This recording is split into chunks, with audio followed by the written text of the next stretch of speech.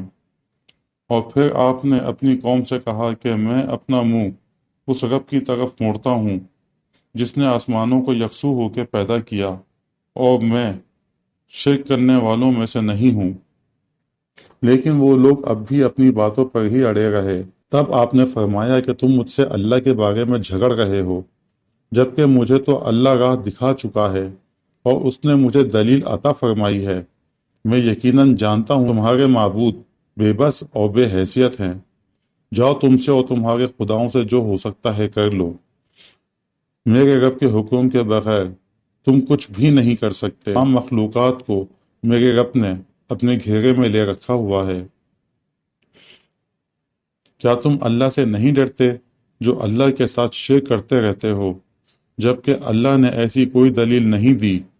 تو اب تم ہی بتاؤ، ہم دونوں جماعتوں میں سے کون زیادہ امن اور حق کی طرف ہے؟ بے شک امن کا زیادہ حقدار وہی ہے جو اللہ پر ایمان لایا اور بعد میں اس کے ساتھ کسی کو شریک نہ ٹھہرایا ہو۔ بلا شبہ یہی لوگ ہدایت یافتہ ہیں، یہی ہمارے وہ دلائل تھے جو ان کی قوم کے مقابلے میں ہم نے ابراہیم کو عطا کیے تھے، اور ہم جسے چاہیں مرتبے میں بڑھا دیں۔ بے شک تیرا رب بڑی حکمت والا ہے۔ لیکن یہ لوگ پھر بھی اپنی نجوم پرستی سے باز نہ آئے، تو ایک بار پھر ابراہیم علیہ السلام نے ہجرت کرنے کا ارادہ کیا اور مصر کی طرف روانہ ہو گئے۔ تو اس نے اپنا ایک وفد ان کی طرف روانہ کیا اور کہا کہ اس لڑکی کو میرے پاس لے آؤ، اور اس کے ساتھ جو نوجوان ہے، اگر وہ اس کا شوہر ہے تو اس کو وہیں قتل کر دینا۔ ادھر اللہ تعالیٰ نے ابراہیم علیہ السلام کی طرف وحی بھیجی اور ان کی رہنمائی کی۔ ابراہیم علیہ السلام نے اپنی بیوی سارہ علیہ السلام کو کہا کہ اے سارہ، اس سرزمین پر اس وقت تیرے اور میرے سوا کوئی ایمان والا نہیں ہے، تو اس طرح سے تو میری دینی بہن بھی ہے۔ دوسری جانب مصر کے بادشاہ کو خبر ہوئی کہ ایک نوجوان ایک خوبصورت لڑکی کے ہمراہ یہاں مصر میں آیا ہوا ہے۔ تو جب بادشاہ کا وفد آپ دونوں کو لے کر بادشاہ کی طرف گیا تو اس نے ابراہیم علیہ السلام سے پوچھا کہ یہ لڑکی تمہاری کیا لگتی ہے؟ تو ابراہیم علیہ السلام نے بولا کہ یہ میری بہن ہے۔ یہ سن کر بادشاہ نے سارہ علیہ السلام کو اپنی تحویل میں لے لیا۔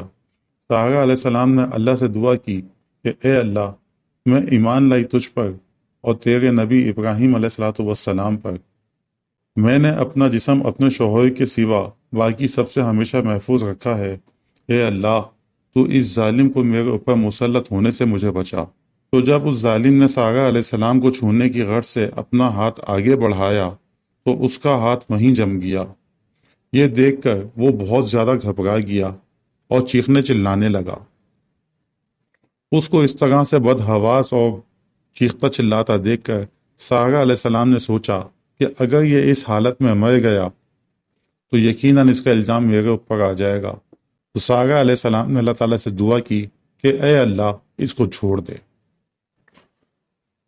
اب بادشاہ کا جو جمع ہوا ہاتھ تھا، جس کو وہ ایک لمحے کے لیے بھی ہلا نہیں پا رہا تھا، وہ ہاتھ اس کا ٹھیک ہو گیا۔ جیسے ہی بادشاہ کا ہاتھ صحیح ہوتا ہے، ایک بار پھر وہ سارہ علیہ السلام کی جانب اپنا ہاتھ بڑھاتا ہے، لیکن اس بار بھی اس کا ہاتھ ہوا میں معلق رہ جاتا ہے اور وہیں کا وہیں جم جاتا ہے۔ وہ پوری جان لگاتا ہے لیکن اپنے ہاتھ کو ہلکا سا بھی ہلا نہیں پاتا۔ یہ دیکھ کر وہ ایک بار پھر بہت زیادہ گھبرا جاتا ہے اور چیخنے چلانے لگتا ہے۔ سارہ علیہ السلام واپس اللہ تعالیٰ سے دعا کرتی ہیں اور اس کا ہاتھ دوبارہ ٹھیک ہو جاتا ہے، لیکن وہ ظالم اب بھی نہیں رکتا اور ایک بار پھر سارہ علیہ السلام کی جانب اپنا ہاتھ بڑھاتا ہے، لیکن اب کی بار بھی اس کا حال پہلے سے مختلف نہیں ہوتا اور اب کی بار بھی اس کا ہاتھ وہیں پر ہی جم جاتا ہے۔ اب اس بات کا اس کو بھی یقین ہو گیا تھا کہ سارہ علیہ السلام اب اس کے لیے دعا نہیں کریں گی اور نہ ہی اس کا ہاتھ صحیح ہوگا۔ تو وہ منت سماجت پر اتر آتا ہے اور سارہ علیہ السلام سے کہتا ہے کہ ایک بار اور تو میرا ہاتھ صحیح کر دے اس کے بعد تو یقین جان میں تیرے راستے سے ہٹ جاؤں گا اور میں کبھی تیرے راستے میں رکاوٹ نہیں بنوں گا۔ سارہ علیہ السلام نے ایک بار پھر اللہ سے ان کے لیے دعا کی اور اس کا ہاتھ صحیح ہو جاتا ہے۔